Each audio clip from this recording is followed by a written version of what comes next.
Oi pessoal, bem-vindos ao canal. Hoje nós vamos falar de exchanges descentralizados. O que são, para que servem, como é que afetam a sua vida de entusiasta aí das criptomoedas. Vamos lá. Quando a gente fala de blockchain, a primeira coisa que vem à nossa cabeça é a descentralização financeira, não é mesmo? Como é que a gente vai ser capaz de transferir dinheiro sem ter necessidade de intermediários bancários e tudo aquilo mais, né? Mas, obviamente, também passa um monte de dúvidas pela nossa cabeça. Por exemplo, será que eu posso confiar nessas transações? Como é que é esse negócio mesmo de chave privada, chave pública, criptografia? O que? Criptocre? Né? Então, a maioria das pessoas, para os leigos, toda a tecnologia embarcada nas criptomoedas e na blockchain não significa nada, porque eles não entendem nada de como é que essa coisa funciona. Então, na verdade, existe uma grande dúvida e, na verdade, a complexidade técnica só torna as coisas piores. Então, a principal barreira da adoção das blockchains é essa transição, por exemplo, entre fiat currencies e cryptocurrencies, ou seja, dinheiro tradicional e o dinheiro cripto.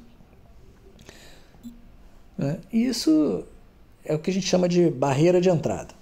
As pessoas se perguntam, como é que eu compro criptomoedas? De quem que eu compro? Como é que eu vendo? Para onde eu levo? Onde fica guardada? Será que alguém pode me roubar? Então são séries de perguntas que passam na cabeça das pessoas.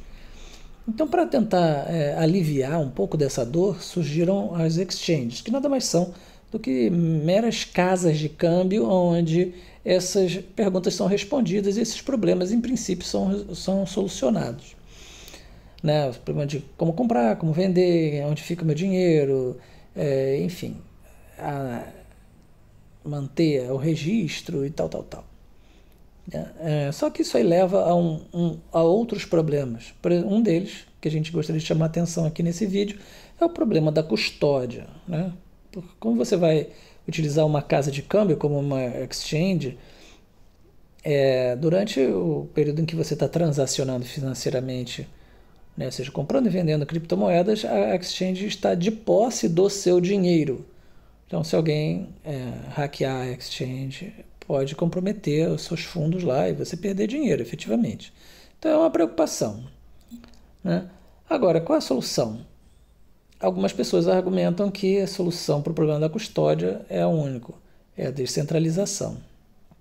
O que é a descentralização? Descentralização é você poder enviar diretamente para uma outra pessoa sem um intermediário.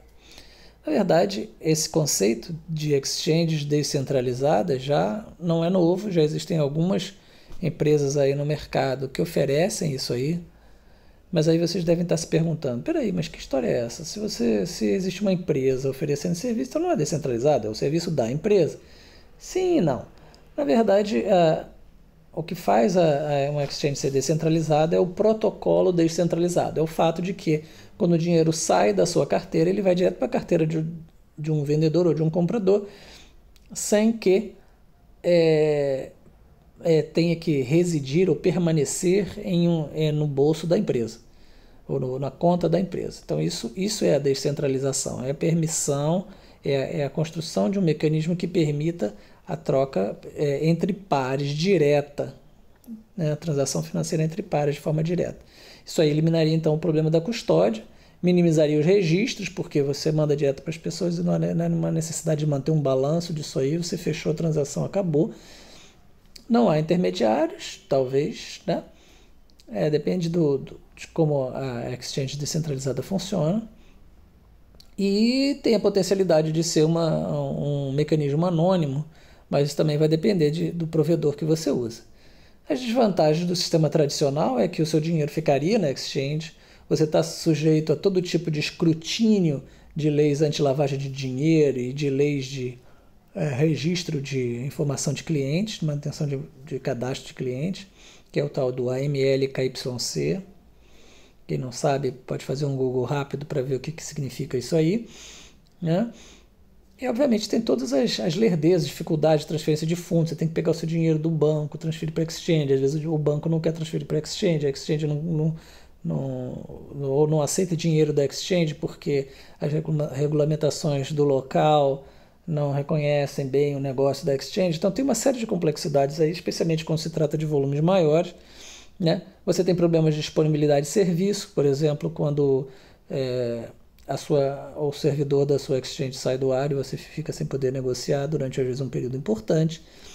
Problema de registro de transações, né? Todo o seu histórico de transações fica lá preso e você não pode fazer nada a respeito. Então, tudo isso é bem desagradável, né? Mas então, dado que você está disposto a tentar superar esses problemas e tentar usar uma exchange descentralizada, você precisa entender como é que isso aí funciona. Como é que elas funcionam? Bem, existem diferentes implementações, né? Mas uma coisa comum nas várias propostas de exchanges descentralizadas é que existe alguma espécie de protocolo autônomo, né? E no caso, vamos chamar isso aí de um smart contract, né? Que vai fazer a ligação entre esses pares, como está mais ou menos ilustrado aqui nesses diagramas. Mas a forma como isso vai variar, a forma como isso vai ser realizado vai variar de implementação para implementação. Problemas. Um dos problemas mais comuns com esse tipo de solução é que se você vai registrar cada passo do protocolo de troca financeira entre dois pares na blockchain, você vai ter uma perda de eficiência, porque as tecnologias atuais, as transações não conseguem ser realizadas com uma velocidade suficiente que permitam você ter uma agilidade nessa funcionamento dessas exchanges descentralizadas. Então, algumas propostas de solução para isso vêm sendo propostas, mas ainda é um problema ainda aberto, né? Algumas empresas de descentralização, como por exemplo o grupo responsável pelo protocolo 0x, tem uma proposta bem interessante, né? Em vez de elas produzirem um protocolo, uma exchange descentralizada, elas produzem uma plataforma para a construção de exchanges descentralizadas, ou seja, é quase como se fosse uma biblioteca de software, né? E elas também vão estar trabalhando nesse paradigma de casamento de ordens de compra e venda através de smart contracts, e isso ainda tem o problema da lentidão. E ainda por cima, já existem alguns ataques bem documentados sobre esse tipo de protocolo. Então, apesar de ser uma tecnologia que está aí, está disponível e algumas pessoas já estejam usando, ainda é uma coisa que está longe de ser madura. Mas eu recomendo a vocês darem uma olhada na documentação do 0x, porque é um projeto muito interessante que está avançando numa velocidade razoável e acredito que no médio, curto prazo, eles vão conseguir resolver o problema das vulnerabilidades que ainda afetam o sistema deles. A parte toda essa iniciativa de exchanges descentralizadas, cada uma com as suas metodologias, ainda existe um outro fenômeno que começa a surgir, que são as chamadas segundas camadas, tecnologias de segunda camada de várias blockchains. Aí eu chamo a atenção mais particularmente para as soluções da Bitcoin, que é a chamada Lightning Network, que é uma segunda rede que permite conexões entre pares para envio de dinheiro leia-se Bitcoin, né? E no caso da plataforma Ethereum, nós temos um sistema que não é exatamente tem a mesma lógica da Bitcoin e da Lightning Network, mas que se chama Plasma, mas que tem a mesma proposta. Esses sistemas de segunda camada, eles visam resolver o problema da lerdeza, né, das transações que hoje em dia a gente tem nas blockchains tradicionais, mas eles não resolvem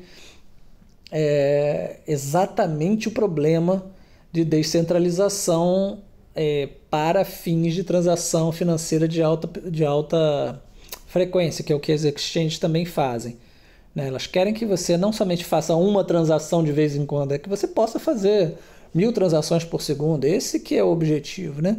E isso, os sistemas de segunda camada, eles não estão desenhados para isso, eles estão desenhados para transações tipo comércio, que você faz algumas transações, cada par de pessoas vai fazer algumas transações numa taxa relativamente lenta, né? Mas, de qualquer maneira, essas soluções de segunda camada são um passo na direção de uma maior descentralização com mais performance. Então, não deixa de ser uma má ideia, uma boa ideia, quero dizer.